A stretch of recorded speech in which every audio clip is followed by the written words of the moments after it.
Noong una, baliwala lang ang lahat ng mga naririnig ko tungkol sa lugar. Hanggang sa unti-unti kong napapansin na kada uuwi ako sa gabi ay palagi kong nakikita yung babaeng nakaputi sa gilid ng tulay.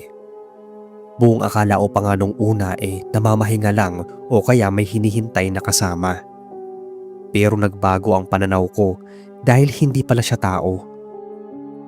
28 anyos ako noon at maagang nagkapamilya, kaya meron na akong 2 anak noon. Kayod kalabaw ako noon dahil kung hindi ay nga kami buong maghapon.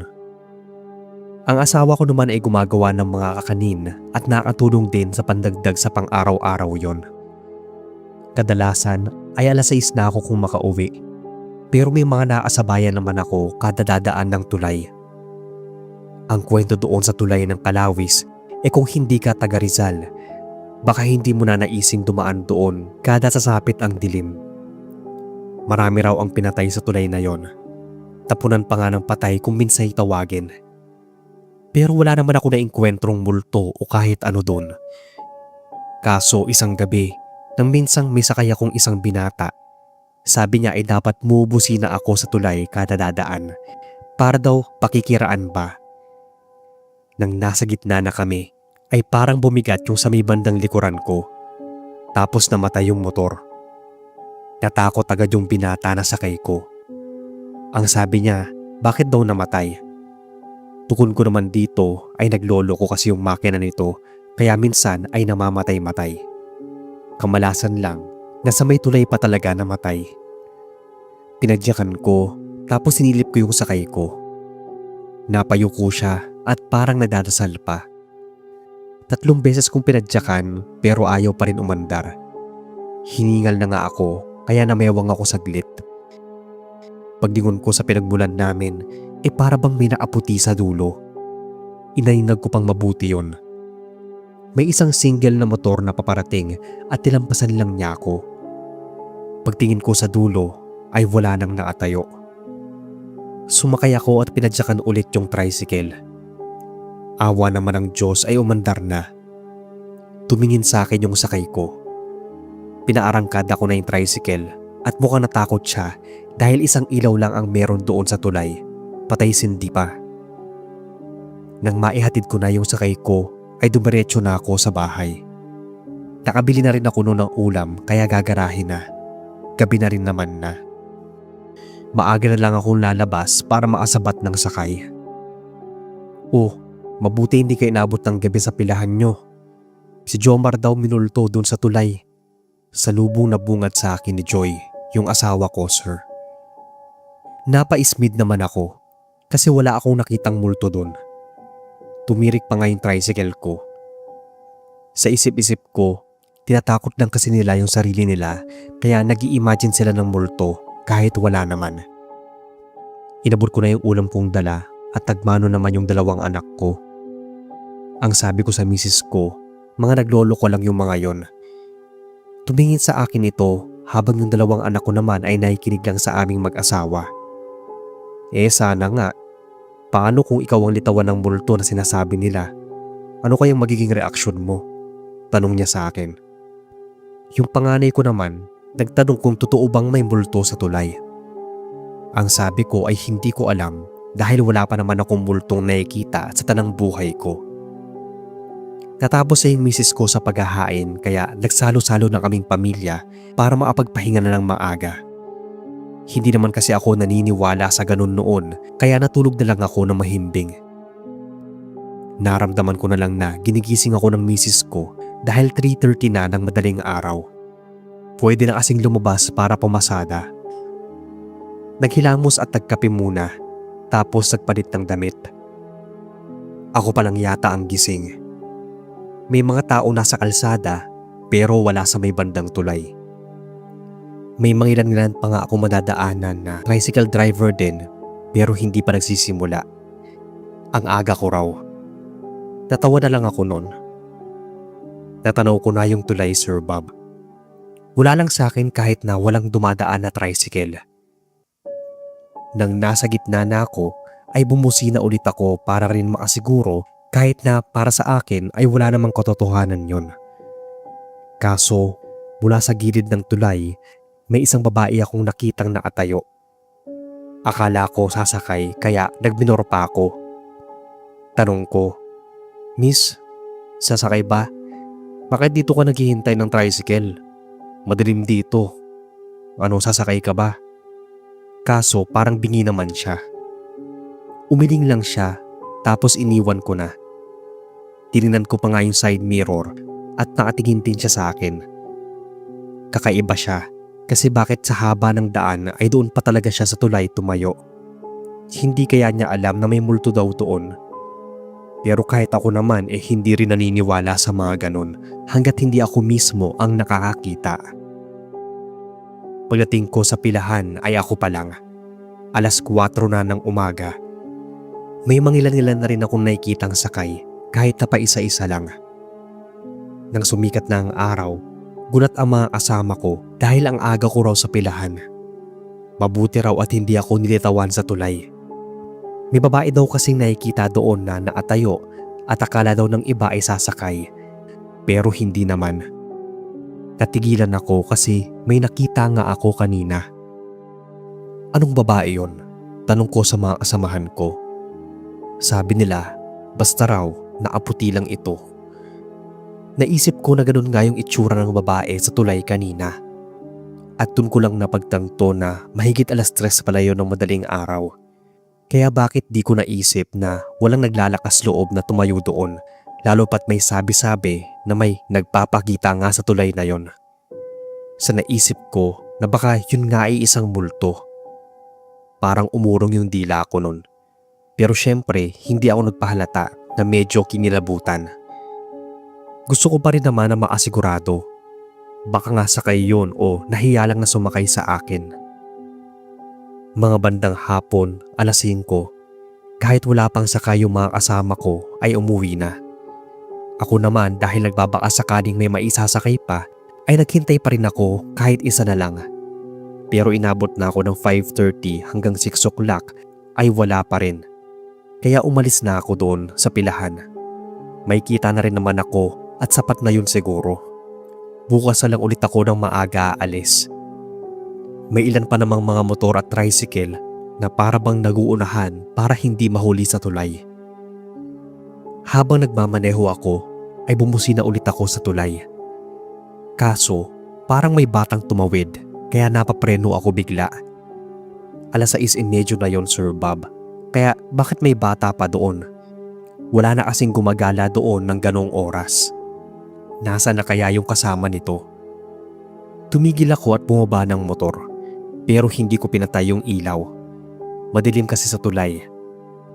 Hinanap ko yung bata sa ilalim ng tricycle ko at baka nasa gasaan ko. Chinek ko yung gilid pero wala naman. Napakamot ulo ako kung saan nagpunta yun, kita ko nagtatakbo yun. Huli ko na lang naalala na nasa tulay nga pala ako at hindi imposibleng multo yung bata. Umatras ako dahil para ba akong kinilabutan sa isiping multo nga yun. Kung iisipin, yun na yung pangalawang beses na nakakita ako ng multo sa araw na yon. Agad-agad kong pinaandar yung tricycle. Nagulat pa nga ako dahil yung mga paa niya kita akong nakalutang sa hangin. Kung ganon ay totoo nga at hindi kwentong barbero ang mga nagpapakita sa tulay. Totoo nga na may litaw dito sa tulay at kita ko mismo dahil nasa harapan ko ito nakatayo habang sumasayaw ang mahabang buhok sa hangin. Yung pakiramdam ko noong mga oras na yon ay namanhid yung buong katawan ko. Nang magkaroon ng lakas ay piniga ko na yung silinyador tapos pinaharurot ng andar yung tricycle para makaalis na sa tulay. Kung hindi ko lalakasan ng loob ay baka abutin pa ako ng hating gabi at wala nang dadaan doon. Bahala na kako kung mabuntol siya o sumakay siya sa loob basta makaalis lang ako sa tulay na yon at makauwi na. Napabilis yung pag-antar ko ng tricycle. Parang wala na nga akong pakialam noon kahit mabangga pa ako dahil sa takot ng mga oras na yon. Nang maalagpas na sa tulay at doon sa area ay napahiyaw na lang ako.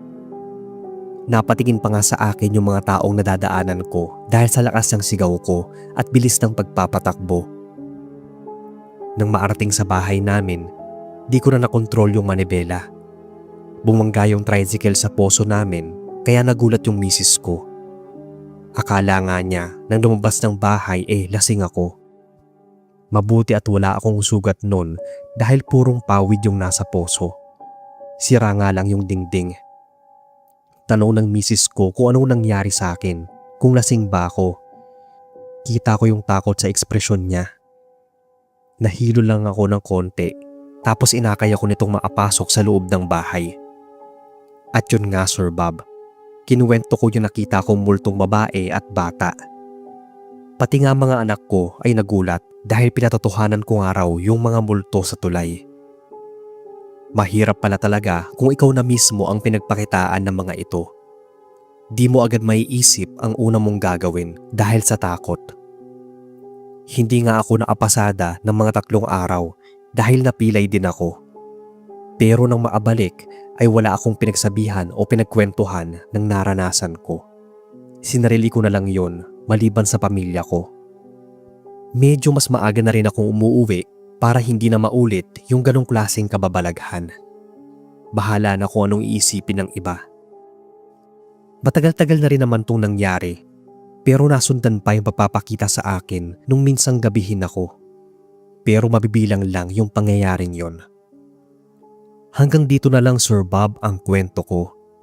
Sana ay magka-oras kayo para mabasa at kayo na rin ang bahalang mag-edit kung kailangan. Hello po sa inyo at sa lahat ng mga nakikinig. Gusto ko rin magpadala ng kwento tungkol dito sa kalapit naming bahay. Ako si Joanna, nasa 30s, taga Lower Antipolo. Yung ibabahagi kong kwento ay tungkol sa mga multo na gabi-gabi kong nakikita sa bintana ng isang malaking bahay, pero walang nakatira. Kwentuhan ng mga kapitbahay namin ay madalas daw may nakikita silang matandang babae, bata, lalaki at marami pang iba. Ako naman, mga anino. Dahil katapat na bahay lang namin ito, ay maaga pa lang, sinasara ko na yung mga bintana sa kwarto. Tama na yung mga anino ang nakikita ko. Hindi ko pinangarap na makakita talaga ng aktwal na multo. Pero mukhang sinasadya ng pagkakataon. Nagtitinda kami ni nanay ng merienda sa harapan lang ng bahay namin. Awa naman ng Diyos ay may mga bumibili kahit papaano. Single parent kasi si nanay. Iniwan kami ni tatay nung bata pa ako. Pero okay lang naman sa akin yon Sir Bob. Mahal ko kasi si nanay. At feeling ko, hindi ko naman kailangan ng isang tatay. Katanghali ang tapat nun, bale last year to. Nakikinig ako sa channel nyo. Nang biglang mapatingin ako doon sa malaking bahay. Para bang may dumaan sa bintana. Medyo lumapit pa nga ako at baka may magnanakaw na sa loob ng bahay na yon. Tinawag ako ni nanay dahil ano raw ba yung tinitingnan ko doon. Humahaba na nga raw yung leg ko na parang ahas. Ang sagot ko naman kay nanay ay wala. May nakita lang akong bubuli. Natawa naman si nanay sa sinagot ko sa kanya. Kinahapunan, napatingin ulit ako. Maliwanag kasi yung loob ng bahay na yon, kaya kita mo kapag may aninong naglalakad sa loob. Abala ako sa paglilipat ng mga pinagamitan namin ni nanay. Hapon na kasi at bihira na lang yung bumibili, kaya naglikpit na rin ako. Napadaan si Aling Tessa at nagtanong pa bago dumiretso pa uwi. Kada gabi daw ba ay wala kami napapansin sa bahay na yon. Mula kasi sa likod ng malaking bahay ay naroon yung bahay ni na Aling Tessa. Ang sabi ko sa kanya ay wala naman. Tinanong ko pa siya kung bakit. Kasi nakakarinig daw sila ng mga ingay sa loob kapag gabi. Wala naman akong naririnig kako dahil medyo malayo kami. Kung sana katabi namin yung bahay, baka posible pa naming marinig yung mga ingay na sinasabi niya. Bago pa siya umalis ay bumili pa siya ng tokwa sa amin. Kinagabihan, nakalimutan kong isara agad yung bintana, kaya nang maalala ko, tapos na kaming maghapunan ni nanay. May tuwalya pa ako sa ulo nun dahil naapaligo na rin noong mga oras na yon. Dahan-dahan akong sumilip mula sa bukas kong bintana Nakahinga naman ako ng maluwag dahil walang kakaiba. Nang hilahin ko na yung bintana para isarado ay para akong napako sa kinatatayuan. Kinusot ko pa ng ilang beses yung mga mata ko kung tama ba yung nakita kong nakasilip sa bintana. Imahe kasi yun ng isang babaeng may katandaan na. Kung pagmamasdang maigi yung muka, talagang nakasilip siya sa bintana. Kaya agad kong hinatak ang bintana at sinara sabay ladlad ng kurtina.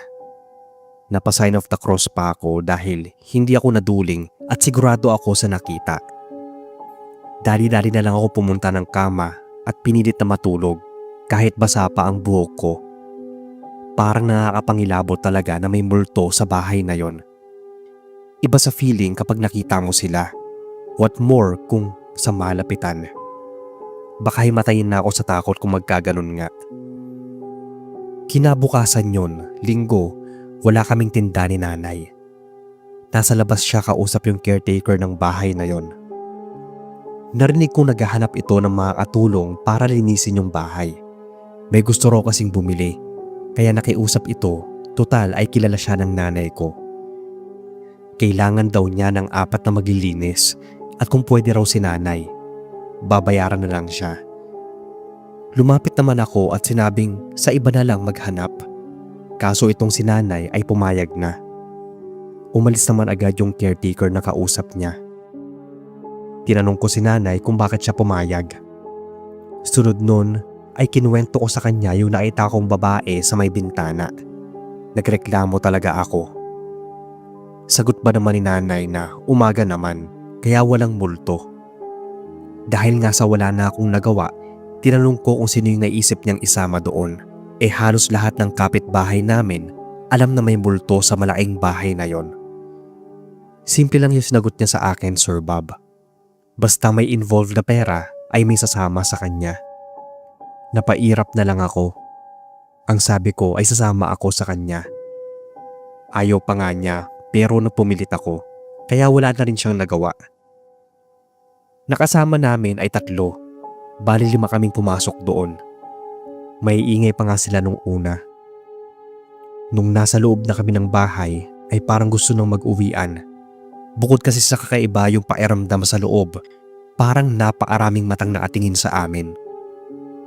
Sabi ni mama ay maghiwa-hiwalay na kami para matapos agad. Pero agad kumontra yung isa. Wag na raw. Mas marami, mas mabilis malinis yung area. Mga bandang tanghali pala yon, sir. Nasa sala ako at si Adele. Si nanay ay nasa kusina. Malakas sa sigaw ang pinakawalan ko nang makarinig ng pagkabasag mula sa taas. Umusog pa yata yung mga upuan doon na para bang may nagtutulak. Iba na agad yung pakiramdam ko noong mga oras na yon. May kasama na talagang takot dahil walang ibang tao sa taas. Lahat kami ay naglilinis sa baba. Kaya papaanong may mahuhulog at mababasag doon. Kumpleto naman kami sa baba kaya walang ibang tao. Patakbo akong lumapit kay Adele at saka napahawak sa braso niya. Ano yun? Kinikilabutan na ako, tanong ko agad. Mula naman sa kusina ay narinig namin na may nahulog ring mga kasangkapan. Nagtatakbo si nanay palabas at nagsama-sama kami sa may sala. Sabi ko sa inyo huwag na tayong maglinis dito, Nay. Lumbas na kasi tayo. Nagagalit na yata yung mga multong naninirahan. Reklamo ko. Kaya kahit sa sala pa lang yung naaayos namin, ay binalak na namin lahat lumabas. Kaso, bago mangyari yon, nakarinig kami ng yabag mula sa taas. Pababa ito patungo sa amin. Doon kami nakatingin lahat. Nanlaki ang mga mata ko, maski nga si nanay dahil sa nakita. Yung matandang babaeng dating may-ari ng bahay. Galit ang mga mata niya pero naangisi sa amin. Kaya nagsigawan kaming lahat. Halos mapatid pa nga ako at si nanay dahil sa takot. Napaiyak na ako dahil pinauna kong nakalabas si nanay at yung iba.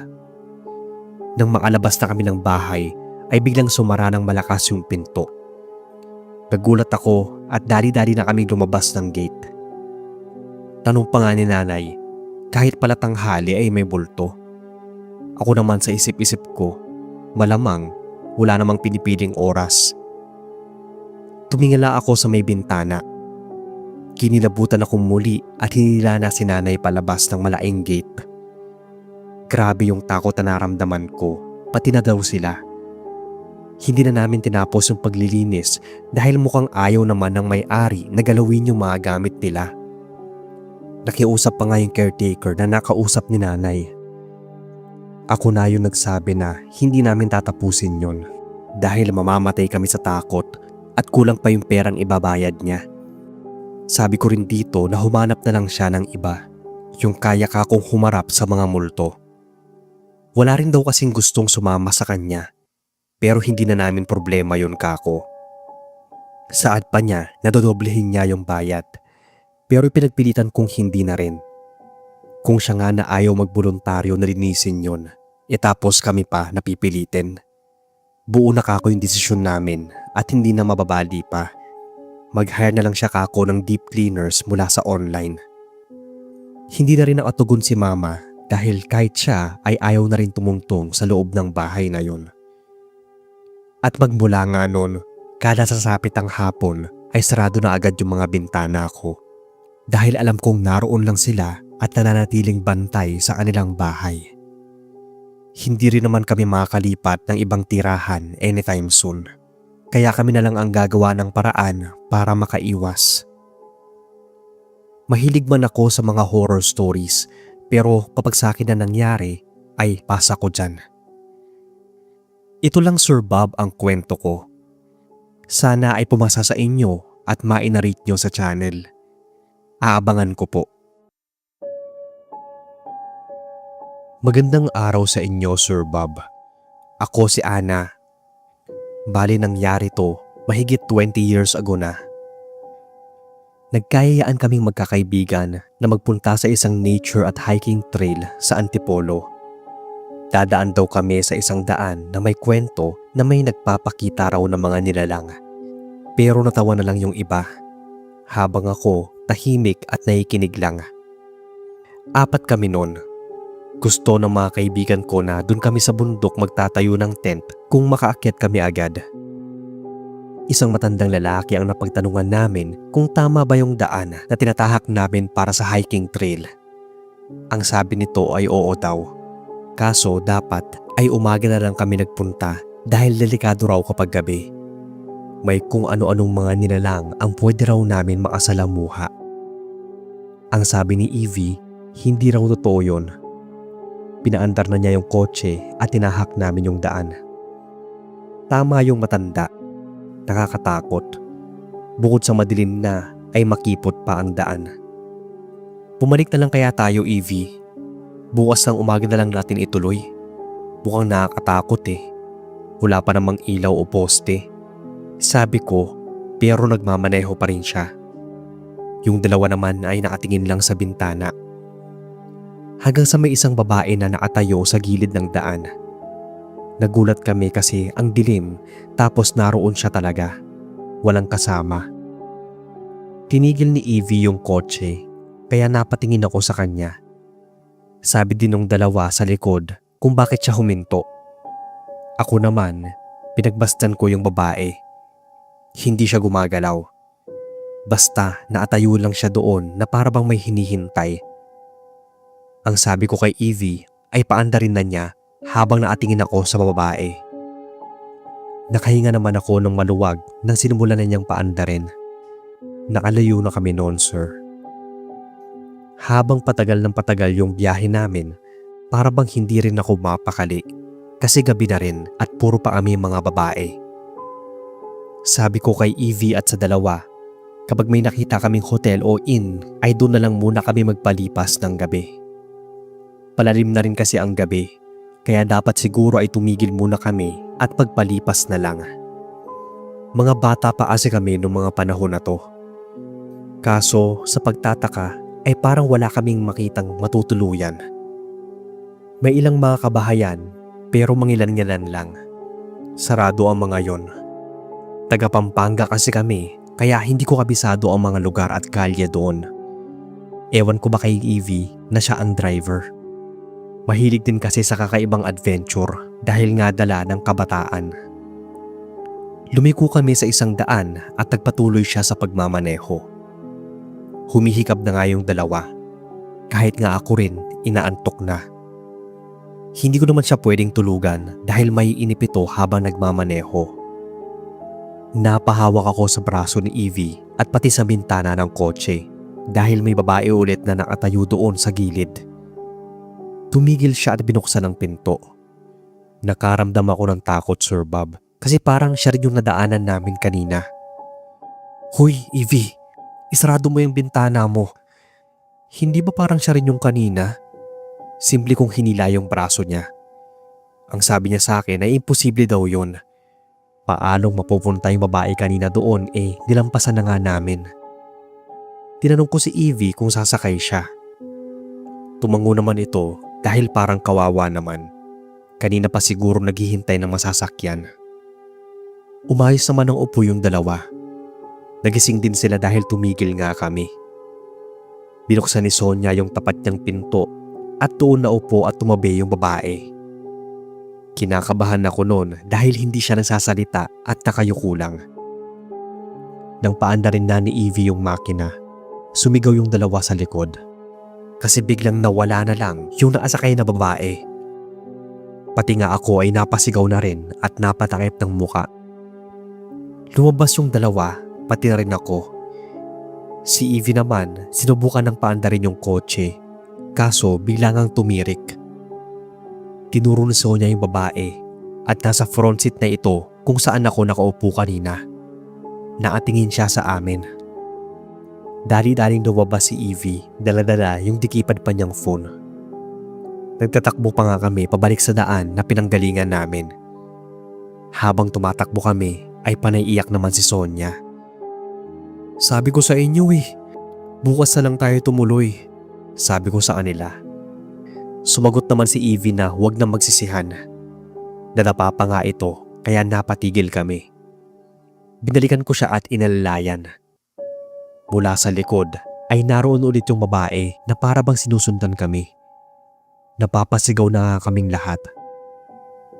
Nang maarating kami kung saan namin nakita yung babae ay halos kapusin kami ng hangin.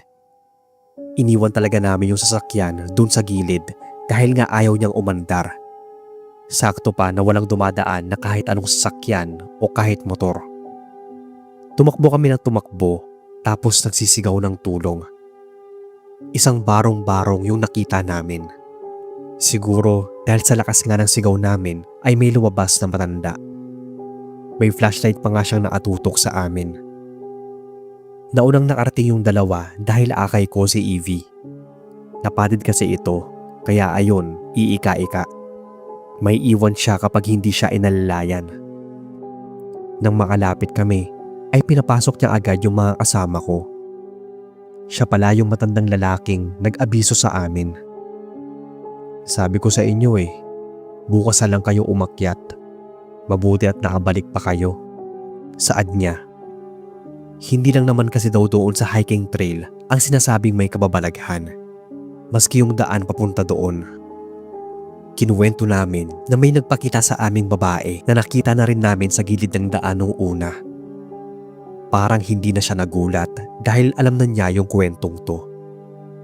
Ang sabi nito ay naaksidente raw yung babaeng yon. Nag-iisa lang daw ito nang makuha na wala ng buhay sa sasakyan niya. Minsan daw ay pumapara ito para makisakay at nang mapahiwatig na naaksidente siya sa lugar na yon. Kaya raw wala gaanong nagpupunta doon sa lugar na yon kapag gabi na dahil sa babae.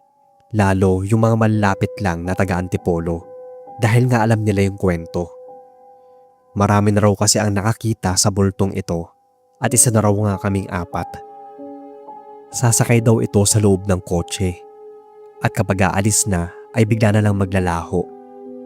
Ganun nga ang nangyari at naranasan naming 4. Mabait naman yung matandang lalaki na kasama yung matandang asawa niya.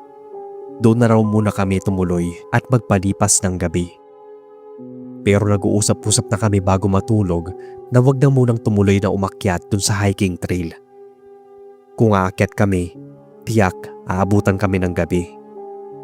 Mas nakakatakot palang isipin na baka may mas malalang mangyari sa aming apat habang naroon kami sa taas ng bundok. Hindi naman ako noon gaanong dinalaw ng antok, lalo pat nasa ibang bahay kami. Kaya nang magliwanag na, ay nagpatulong kaming maghanap ng talyer para i-check yung coaching na iwan namin. May mekaniko naman. Nagpa siya kaming wag nang ituloy ang hiking at bumalik na lang sa Pampanga.